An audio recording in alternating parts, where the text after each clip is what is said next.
အားလုံးပဲမင်္ဂလာပါကျွန်တော်တို့လာမယ့်တစ်ပတ်ပေါ့နော်29ရက်ကနေ3လပိုင်းsorry 3ရက်10လ2025ထိပါလီလိုက်ရမလဲပါလီလိုက်ရမလဲဆိုတာလေးကျွန်တော်တို့ပြပြပါမယ်ဒီကတော့ကျွန်တော်တို့ဒါအပူထွက်တော်မူဖြစ်ပါတယ်ဒါအပူထွက်တော်မူကပုံမှန်အားဖြင့်ကကျွန်တော်တို့9ရက်6ရက်အတွင်းဖြစ်တဲ့အတွက်ဒီမှာဒီဘာအပူထွက်တော်မူဘာအပူထွက်မှုကိုကျွန်တော်တင်းလာအင်္ဂါမစဲလို့ကျွန်တော်မှတ်ထားပါတယ်ဗီဒီယိုပြီးသွားတဲ့အခါဘယ်ကဏ္ဍတွေကချုပ်ပွက်ဖြစ်မလဲဘယ်ကဏ္ဍတွေကပူထိုးတယ်လဲဆိုတာလေးတည်သွားရမှာဖြစ်ပါတယ်ဒီတော့ဗီဒီယိုကိုအဆုံးထိလိုက်ကြည့်ပြီးကိုမြတ်တာရက်ခံပါတယ်ဗီဒီယိုကိုအဆုံးထိကြည့်ပြီးပါဟုတ်ပြီဒီမှာလာမယ့်ဒီတော့29ကနေ3ရက်နေ့ထိတစ်ဖက်စာထုရှယ်ခံမှန်းချက်ကျွန်တော်အရင်ပေါ်နေတဲ့ပန်းရောင်ကတ်ဖြစ်ပါတယ်နော်ပန်းရောင်ကတ်ပါဒါလေးစကွန်ရှော့ရိုက်ပြီးယူထားပါစကွန်ရှော့ရိုက်ပြီးယူထားပါကျွန်တော်မပြောက်ပတ်ပြီး9ပါ9ကကျွန်တော်ထိတ်တစ်ချိန်ပိတ်တစ်ချိန်ကိုမှန်းထားတာဖြစ်ပါတယ်ထိတ်တစ်ချိန်ပိတ်တစ်ချိန်ဆိုတော့9နှစ်ချိန်ပေါ့အနည်းဆုံးတစ်ချိန်တော့ထွက်ပါလိမ့်မယ်နော်9ပါပြီးတော့ဒီမှာတတိထားရမှာပါလဲဆိုတော့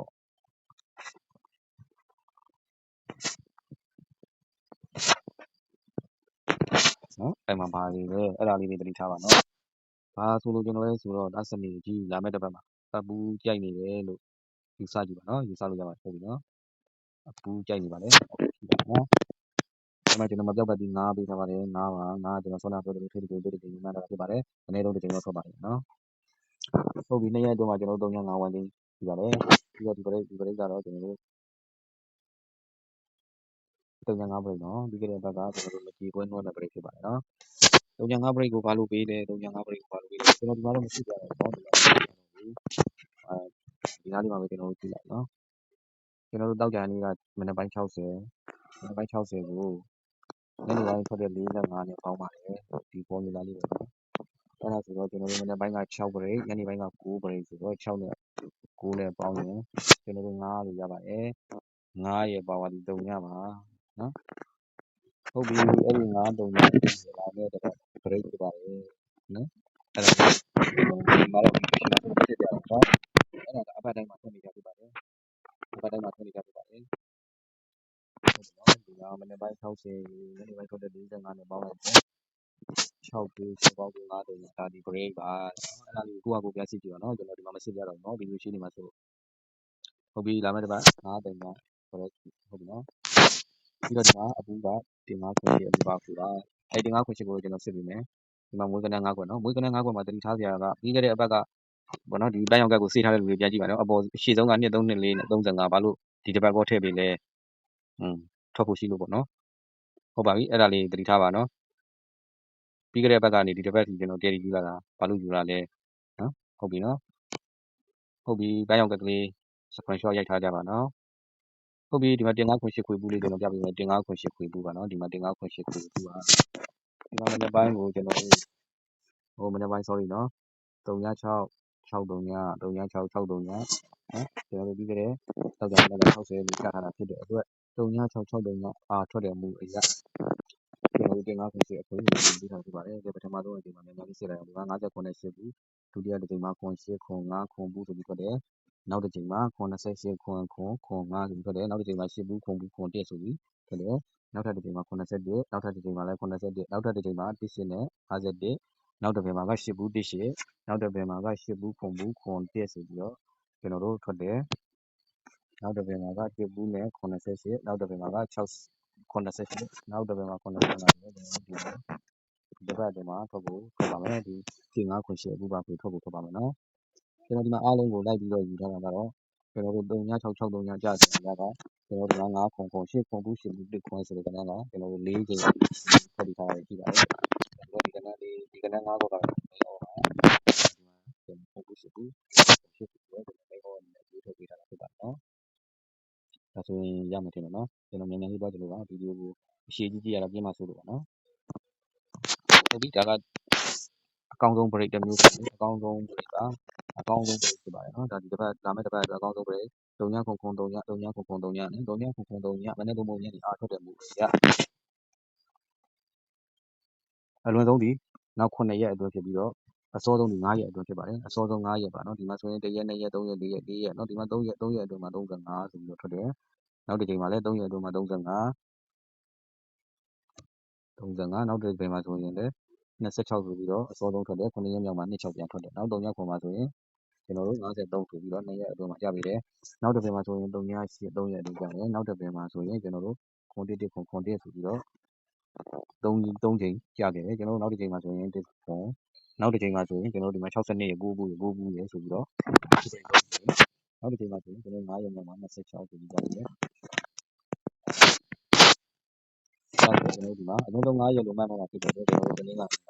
ကြာနေပါတယ်အလုံးစုံဒီ9ရက်ဖြစ်တဲ့အတွက်ဒီတစ်ပတ်အတွင်းမှာလုံးဝတည်ကြတော့ပြိတ်လို့ကျွန်တော်ယူဆပါတယ်လုံးဝဆိုတည်ကြတော့ပြိတ်တာအကျိုက်ဆုံးပြိတ်ဖြစ်တာ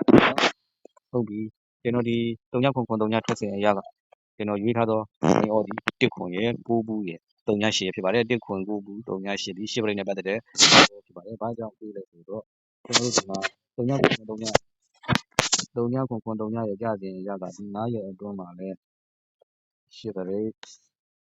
ဒီဘာဘူးထွက်မှုအရာကလည်းဒီ189ထိတဲ့189ပြိတ်ဖြစ်တဲ့အတွက်ဒီကဏ္ဍ3ဘက်ကို main all အနေနဲ့ကျွန်တော်စဉ်းစားထားခြင်းဖြစ်ပါတယ်မိမိကိုကြိုက်နေတဲ့ကတ်လုံးရှင်လည်းကတ်ပါဒါပေမဲ့ကျွန်တော်ဒီတင်းင်းလာတဲ့ကောင်ဒီကဏ္ဍ3ဘက်ဖြစ်တာကျွန်တော်မှတ်ထားပါတယ်10ပြိတ်တော့ကျွန်တော်တို့မယုံမလွန်ထိုးနေရမှာမဟုတ်ဒီ3ဘက်တဲ့ main all အနေနဲ့စဉ်းစားကြည့်ချင်ပါတယ်ဗျာနော်ဟုတ်ပြီဒါကထုတ်ပြောလိုက်ချက်ဖြစ်ပါတယ်နော်ကျွန်တော်ဒီမှာဗီဒီယိုစတော့ကျွန်တော်ဒီထက်က main all ကိုပြထားဘူးဒါပေမဲ့ကျွန်တော်10ပြိတ်နဲ့ထုတ်လိုက်တဲ့ခါကျတော့189ပြီးအပြီးပြိတ်အရာက1ခွန်80ကိုဘူးရဲ့ main all အနေနဲ့ဒီချက်လိုက်ဖြစ်ပါတယ်နော်ဟုတ်ပြီကျွန်တော်ဒီနော်ဒီလုံးပိုင်ကိုကျွန်တော်ရောက်တာမဟုတ်ပါဘူးလုံးပိုင်ကိုရောက်တာမဟုတ်ပါဘူးနော်လုံးပိုင်ကိုရောက်တာမဟုတ်ပါဘူးကျွန်တော်ရောက်တာကဒီကိုရောက်တာနော်ရဆွဲကိုကြည့်ပါနော်တင်းင်းလာကနေတောက်ကြအထိထိုးရပါမယ်တင်းင်းလာကနေတောက်ကြအထိထိုးမယ်ဆိုတဲ့စိတ်ကူးရှိမှလာယူပါလူအများစုရဲ့သဘောတရားအရာကဘာလဲဆိုတော့ဒီကလေးဘက်ကကျွန်တော်3ညလုံးပိုင်ယူပြီးတော့3ည4 3ည5 3ည6 3ည9ကိုပေးခဲ့တာဖြစ်ပါတယ်အဲ့ဒီအချိန်မှာဘာလဲဆိုတော့3ညခွန်လို့ထွက်တော့ဒီ3ညခွန်လို့ထွက်တော့လူတွေကလိုက်မထိုးကြကြတော့နော်လုံးပိုင်3ညယူတော့သူတို့တွေကထိုင်းပတ်နေကြတယ်ပတ်တိအနေနဲ့ပတ်ကြတယ်သူတို့အတွက်ရသွားတဲ့အချိန်မှာကျွန်တော်အတွက်ထိုးမပေးချင်ပါဘူးအဲ့ဒါလေးတူပြီးတတိပေးတာပါကိုဟာကိုပါနတ်နဲ့လုပ်ပါကိုပါတယ်လို့လိမ္မာပါနတ်တယ်လို့လုပ်ပါဒါပေပြီးတော့ပြောချင်တာကကျွန်တော်ဒီတစ်ပတ်ရွေးချယ်ပေးလိုက်တဲ့လုံးပိုင်ဒီစောချက်ခဲ့တယ်ဆိုရင်ကျွန်တော်တော့ခဏလေးပွဲကြည့်တာကျွန်တော်နှစ်သီးစားစီခြင်းနဲ့စိတ်ဆန္ဒနဲ့ပတ်လုံးပိုင်ပေးထားတဲ့ကဏ္ဍကိုပတ်တိအနေနဲ့ကစားပါဆိုပြီးတော့ကျွန်တော်ကစားတတ်အောင်လို့သင်ပေးတာပဲရှိပါတယ်ကျွန်တော်အတွက်၄ခွက်ကိုထိုးပေးပြန်မှာထွက်သွားပြီ3ညခွန်လို့ထွက်သွားတော့ကျန်တဲ့ကဏ္ဍကိုမထိုးချင်ပါဘူးလောက်ကြညနေကြီးထိုးရမှာနော်60မှာကျွန်တော်ပေါင်းပေးမှာအဲ့ဒါလေးကိုနမူနာယူပေးကြပါနော်ကျွန်တော်ဒီတစ်ပတ်နော်ဒါနဲ့ဘုံတွေနဲ့ပတ်သက်တဲ့သုံးကြီးကကျွန်တော်ဒီကတ်တွေနော်ဒီကတ်တွေဒီဟာလေးကိုကျွန်တော်9000နဲ့ပဲရောင်းတယ်ဒီပတ်ပြီးတစ်မျိုးလေးပတ်ပြီးတစ်မျိုးလေးပေါ်လာတယ်ကုံလုံးထွက်နေတဲ့၄မျိုးလုံးထွက်နေတဲ့ပုံမှာ9000နဲ့ကျွန်တော်ရောင်းပေးတာဖြစ်ပါတယ်ဘယ်မှမရနိုင်တဲ့ဈေးနဲ့ကျွန်တော်ပေးတာပါစေတနာတစ်ပိုင်းနဲ့ကျွန်တော်ပေးတာပါနော်စေတနာတစ်ပိုင်းနဲ့ဆရာပါအဲဒီတစ်မျိုးလေးတင်ထိုင်ရောက်ပြီးတော့တစ်ပတ်ကိုမှန်ပါ2000 1000ခေါ်နေတဲ့ဆရာတွေအများကြီးပါဟိုဆရာတွေကိုစော်ကားတာမဟုတ်ပါဘူးနော်နှိုင်းရှင်ပြတာပါဒီလိုဈေးမျိုးနဲ့ကျွန်တော်သားစနေတယောက်ဒီမှာပဲရှိပါတယ်နော်ကျွန်တော်တို့မျိုးရဲ့စံဈေးနှုန်းဖြစ်ပါတယ်နော်အိုးလုံးကတော့စံ3ပြည်3သိန်းပါနော်အခုကတော့ဈေးရော့သွားပါပြီစံတစ်ပြည်ကို3000ပါစား40သားတစ်ထုပ်ကို2000ခွဲဖြစ်ပါတယ်ငပိအစိသားတစ်ထုပ်ကို2000ခွဲဖြစ်ပါတယ်လူတွေကအရန်ခက်ခဲလို့ပါဆိုပြီးတော့နော်ဟိုဘောတော့အချို့ပေါ့ဗျာနော်ပြီးခဲ့တဲ့ဘက်က3ည6နဲ့ကျွန်တော်မွေးကနန်းလေးခွဲအောင်တဲ့အချိန်မှာမပေးကြဘူးပေါ့ဗျာနော်မပေးတဲ့လူတွေမပေးပါဘူးမပေးတဲ့လူတွေကိုပဲပြောတာပါအမြဲတမ်းဟိုယုံကြည်နဲ့လက်တွဲလာတဲ့ပေးတဲ့လူတွေကိုကျွန်တော်မဆိုလိုပါဘူးနော်မဆိုလိုပါဘူးမပေးတဲ့လူတွေကိုကျွန်တော်ပြောပါမယ်နော်စား40သားတစ်ထုပ်ကျွန်တော်ဒီကစား40သားတစ်ထုပ်2000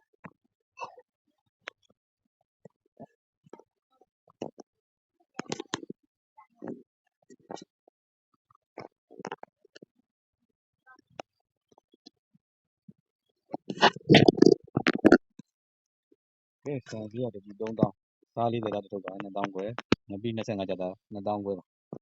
ဟုတ်ပါပြီအရန်နဲ့ခက်ခဲနေပါတယ်ဆိုတဲ့လူများနော်ကျွန်တော်ထက်ကျွန်တော်တို့မြို့ရဲ့လက်တလောဈေးအရာစံတပြည်3000ကျော်ပေးစားနေရပါတယ်ဆိုတဲ့လူတွေနော်ကျွန်တော်စေတနာပြပေးပါမယ် ဒီကိစ္စနေရတာကျွန်တော်တို့ကျမတို့တော့အရန်ခက်ခဲလို့ပါလာယူပါလာယူလေပါလက်ကားပေးပါတယ်လူသားချင်းစာနာပါတယ်တကယ်ကိုစာနာစိတ်နဲ့ပြောတာပါကျွန်တော်ထက်ခက်ခဲတယ်ဆိုတဲ့လူမျိုးလာယူပါကျွန်တော်မိသားစု9ယောက်ရှိပါတယ်ဒီနေ့ကိုစံ9ဘူးချက်ရပါတယ်စံတယ်ဘီကိုတဘူးပဲရောပါတယ်နော်ကျွန်တော်ထက်အရန်ခက်ခဲနေပါတယ်ဆိုတဲ့လူတွေလာပါ